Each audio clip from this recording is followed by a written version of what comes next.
You know that feeling you're completely paralyzed by a tiny, seemingly insignificant detail? Just lying awake at 2 in the morning, playing out a dozen different scenarios in your head, while your energy just completely drains away. The quote here says, I think so much about every little thing that my mind remains constantly troubled. Man, does that hit home or what? It perfectly captures that modern, low grade anxiety that so many of us are lugging around every single day. So, welcome to this explainer. Today, we're doing something just a little bit different. We're going to slowly, deliberately unpack this profound 6-line dialogue. It's a short fable about a rooster and a hen. Now, it sounds super simple, right? But within these few lines is an absolutely incredible analysis of mental fatigue, overthinking, and the actual mechanics of finding true peace. We're going to look at exactly how we trap ourselves in our own thoughts, and more importantly, how we actually break out of that trap. Okay, section 1, the overthinking trap, caught in the small details. Let's dive right in. So the conversation kicks off with a rooster, and honestly, think of him as the perfect metaphor for our own chaotic, anxious brains. He's that part of us that just absolutely cannot let things go. Notice the specific phrasing he uses here. Every little thing. That hits the nail on the head, doesn't it? We don't just stress over the massive, life-altering events. We obsessed over the smallest stuff. A weird look from a coworker, a text that took an hour to get a reply, a tiny change in our schedule, until we're literally paralyzed. Our brain just latches onto that one little thing and magnifies it until it takes over our entire reality. And what actually happens when we magnify things like that? Well, it leads us straight into this concept of being troubled. In the text's original language, the word used is parishan, which carries this deep, heavy sense of being bothered, restless, and just totally burdened. It is the state of a mind utterly consumed by unnecessary thoughts. It's not necessarily a full-blown panic attack, right? It's more like that constant, exhausting, low-grade hum of anxiety. It's exactly like sitting in your car, stuck in park, but you're just revving the engine all the way into the red zone. You're going nowhere, but you're burning all your fuel. Moving on to section 2, the exhausted mind, the illusion of problem solving. To counter all that chaos, we desperately need a grounding force, and that's where the hen comes in. She's that stoic, rational voice of reason we all really need to hear when we're spiraling out of control. Her response brilliantly points out the biggest trap of anxiety. See, we have this deep-seated, totally false belief that worrying is actually productive problem solving. We trick ourselves. We think, hey, if I just analyze this problem from 50 different angles, I'm doing the work to fix it. But guess what? We're not. We aren't doing a single thing to the actual problem. We are literally just draining our own vital energy. Seriously, think about this comparison for a second. Despite all your pacing back and forth, all the sleep you've lost, all those mental gymnastics, the actual size of the problem, it remains exactly the same. But the tiredness of your mind, that just grows and grows continuously.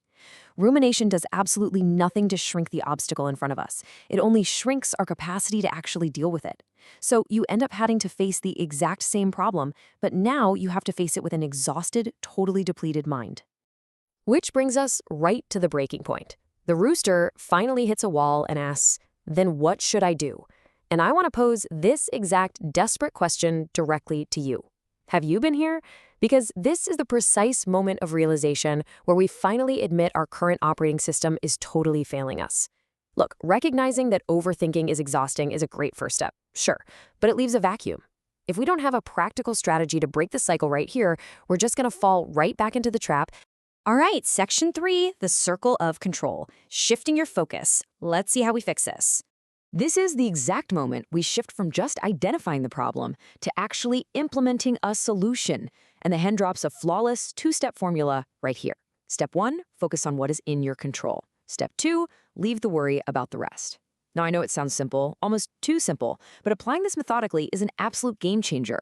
By identifying what we can actually take action on, like our own behavior, our own responses, our immediate next steps, we instantly cut through that exhausting noise of helplessness. And the rest of the stuff, other people's opinions, the unpredictable future, the past that we literally cannot change, that all falls into step 2. You just have to leave it. But here's the catch, right? Leaving the worry about the rest often feels like we're just giving up. Our anxious brains are screaming at us that if we stop worrying, we're being irresponsible. But letting go of the uncontrollable is a highly strategic choice. It is not a surrender. It's a highly intentional reallocation of your limited mental resources. You're basically making the choice to take all that energy you are wasting on things you literally cannot change, and you're pouring it entirely into the few things you actually can. Which brings us to section 4, the calm decision maker, the ultimate payoff of peace. So, what actually happens when we do this, when we let go? We experience a complete paradigm shift. We move from where we started, that troubled mind fixated on every little thing, just trapped in chaos, over to the rooster's new commitment, a peaceful mind, striving to live every single moment in peace. It's this beautiful shift from reactive anxiety to intentional calm. The peace itself becomes the actual goal, rather than just waiting around for this magical day when we finally have zero problems. And the hen wraps it all up with this incredibly powerful concluding thought. This is true wisdom. A calm mind makes the right decisions. For me, this is the ultimate takeaway of this entire explainer. Peace isn't just some pleasant, fuzzy feeling we hope to have while relaxing on a Sunday afternoon. No, it is a critical, non-negotiable prerequisite for making clear, effective choices in life. When your mind is exhausted by overthinking, you're making decisions based on fear and fatigue. But when your mind is calm, that's when you make decisions grounded in reality and capability. So let's pull all this together. The crucial takeaways from this little fable really boil down to 4 main steps.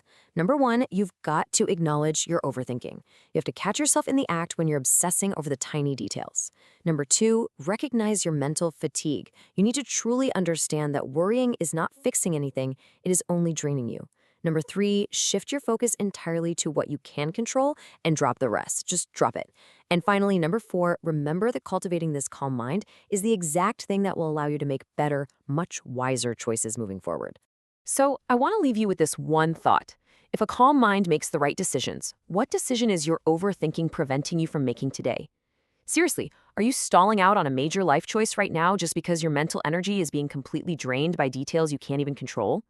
Take a deep breath, look at what you actually have control over. Quiet the mind, and I promise you, the right decision will reveal itself.